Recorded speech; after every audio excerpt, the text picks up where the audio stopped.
আসামি খালাস করাতে 1 কোটি টাকা ঘুষ দাবি করেছেন প্রসিকিউটর সাইমুম রেজা তালুকদার।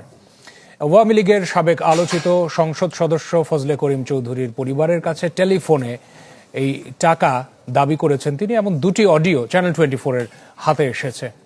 এই বিষয়টি আইন মন্ত্রণালয়ের নজরে আসার সাথে সাথেই পদত্যাগ করেছেন আন্তর্জাতিক অপরাধ ট্রাইব্যুনালের প্রসিকিউটর সাইমুম রেজা তালুকদার। মাসুদুর রহমানের রিপোর্টে বিস্তারিত।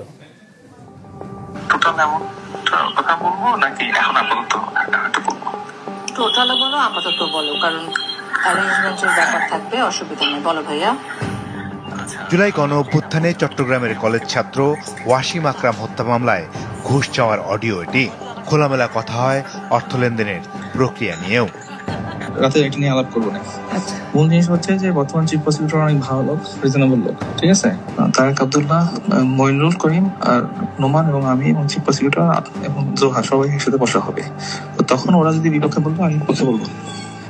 তাজুল ইসলাম যখন চিফ প্রসিকিউটর, প্রথম অডিওটি তখনকার, যেখানে আওয়ামী লীগ আমলের প্রভাবশালী সংসদ সদস্য ফজলে করিম চৌধুরীর আইনজীবী রিজওয়ানা ইউসুফের কাছে সরাসরি 1 কোটি টাকা ঘুষ চান প্রসিকিউটর সাইমুম রেজা তালুকদার।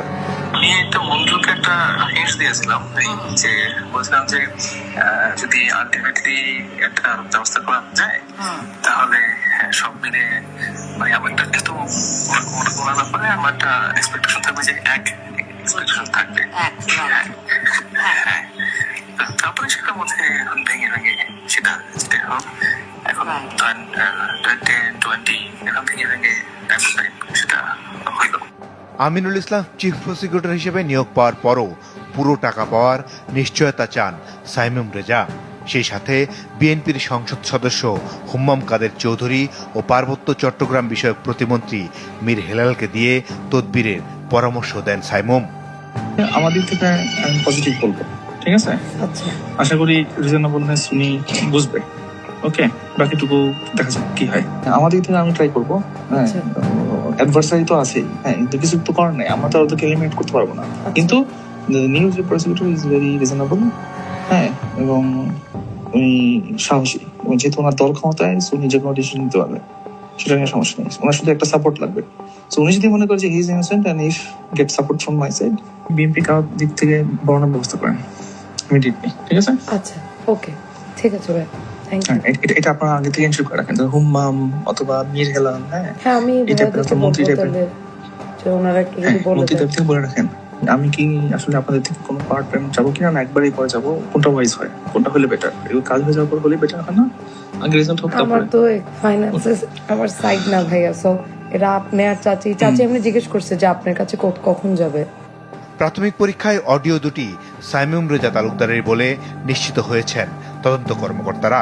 তানভীর হাসান জোহা বললেন, এই ঘটনার আরও তদন্ত হওয়া উচিত। যিনি অভিযোগটি প্রেরণ করেছেন উনি অত্যন্ত আত্মবিশ্বাসের সাথে বিভিন্ন কমিউনিটিতে ছড়াচ্ছেন। সেক্ষেত্রে ওনার এই অভিযোগটা আসলে যাচাই বাছাই করার প্রয়োজনীয়তা আছে এবং বাংলাদেশে যথাযথ ইকুইপমেন্ট এবং ডিজিটাল ফরেন্সিক করার মতো আমাদের ভয়েস, অডিও ক্লিপ থেকে শুরু করে আইপিডিআর, সিডিআর সব কিছু থেকে অ্যানালাইসিস করা আসলে সম্ভব যে এটা আসলে কে কখন কোথায় কিভাবে করেছে। আমার মনে হয় যদি এটা তদন্ত হয় তাহলে সে তদন্তে খুব সুস্পষ্টভাবে রিপোর্টটি আসবে। এই কথোপকথন দুই ব্যক্তিরই আসলে ভয়েসের স্যাম্পল টেস্ট করে ফরেন্সিকের মাধ্যমে সন্দেহভাবে হয়তো বা প্রমাণ হবে আসলে এটা আসলে কোন বিষয়ে, কি বিষয়ে, কেন কথা বলা হয়েছে। ঘটনাটি আইন মন্ত্রণালয় পর্যন্ত গড়ালে সোমবার পদত্যাগ করেন প্রসিকিউটর সাইমুম রেজা তালুকদার। বিষয়টি নিয়ে যোগাযোগের চেষ্টা করা হলেও তার মোবাইল ফোন বন্ধ পাওয়া যায়। মাসুদুর রহমান, চ্যানেল 24, ঢাকা।